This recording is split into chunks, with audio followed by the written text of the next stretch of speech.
ಓಂ ಶಾಂತಿ. ನಮ್ಮ ಚಾನೆಲ್ ವಿಡಿಯೋಗಳ ಹೆಚ್ಚಿನ ಮಾಹಿತಿಗಾಗಿ ಸಬ್ಸ್ಕ್ರೈಬ್ ಬಟನ್ಗೆ ಕ್ಲಿಕ್ ಮಾಡಿ ನಮ್ಮ ಚಾನೆಲ್ಗೆ ಸಬ್ಸ್ಕ್ರೈಬ್ ಮಾಡಿ. ಈ ವಿಡಿಯೋ ಇಷ್ಟವಾದಲ್ಲಿ ಲೈಕ್ ಮಾಡಿ, ಶೇರ್ ಮಾಡಿ ಹಾಗೂ ಕಮೆಂಟ್ ಮಾಡಿ. ಜ್ಞಾನ ದೀಪ ಆತ್ಮ ಜ್ಯೋತಿ ಮುರಳಿ ಸಾರ. ನಾವು ಆತ್ಮರು ತಂದೆಯ ನೆನಪಿನಿಂದಲೇ ತಮೋ ಪ್ರಧಾನದಿಂದ ಸತೋ ಪ್ರಧಾನರಾಗುತ್ತೇವೆ. ನಾನು ದೇಹವಲ್ಲ, ನಾನು ಶಾಂತ ಸ್ವರೂಪ ಆತ್ಮ. ನನ್ನೊಳಗೆ ಜ್ಞಾನ ಜ್ಯೋತಿ ಹೊಳೆಯುತ್ತಿದೆ. ಈ ಜ್ಞಾನ ದೀಪವೇ ಅಜ್ಞಾನ ಅಂಧಕಾರವನ್ನು ಕರಗಿಸುವ ಶಕ್ತಿ.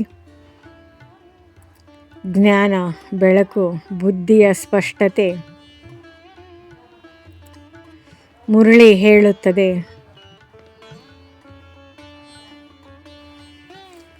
ಸಂಶಯವು ದೇಹಾಭಿಮಾನದಿಂದ ಬರುತ್ತದೆ.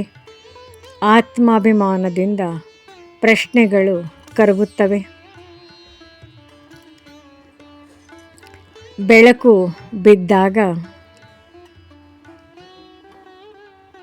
ಸಂಶಯ ನಿಲ್ಲುತ್ತದೆ. ಪ್ರಶ್ನೆಗಳು ಶಮನವಾಗುತ್ತವೆ. ಕರ್ತವ್ಯ ಸ್ಪಷ್ಟವಾಗುತ್ತದೆ. ನಾನು ಪತಿತದಿಂದ ಪಾವನರಾಗುವ ಕರ್ತವ್ಯದಲ್ಲಿ ತೊಡಗಿದ್ದೇನೆ. ಅಷ್ಟೇ, ಉಳಿದದ್ದೆಲ್ಲ ಸ್ವಯಂ ಸಮಾಪ್ತಿ. ಜ್ಞಾನ ಪ್ರಕಾಶ ಜೀವನದಲ್ಲಿ ಅನುಭವ.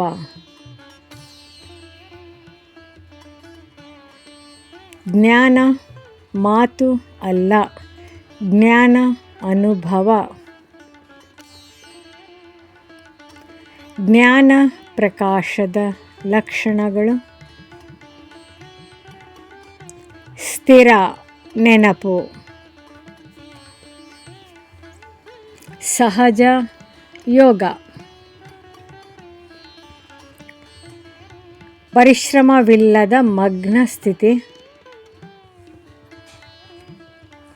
ನಾನು ಸಾಗರನಲ್ಲೇ ಸಮಾವೇಶ ಎನ್ನುವ ಅನುಭವ.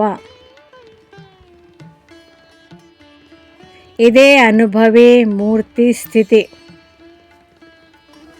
ಯೋಗಾಗ್ನಿ ಜ್ಞಾನ ಪ್ರಕಾಶ.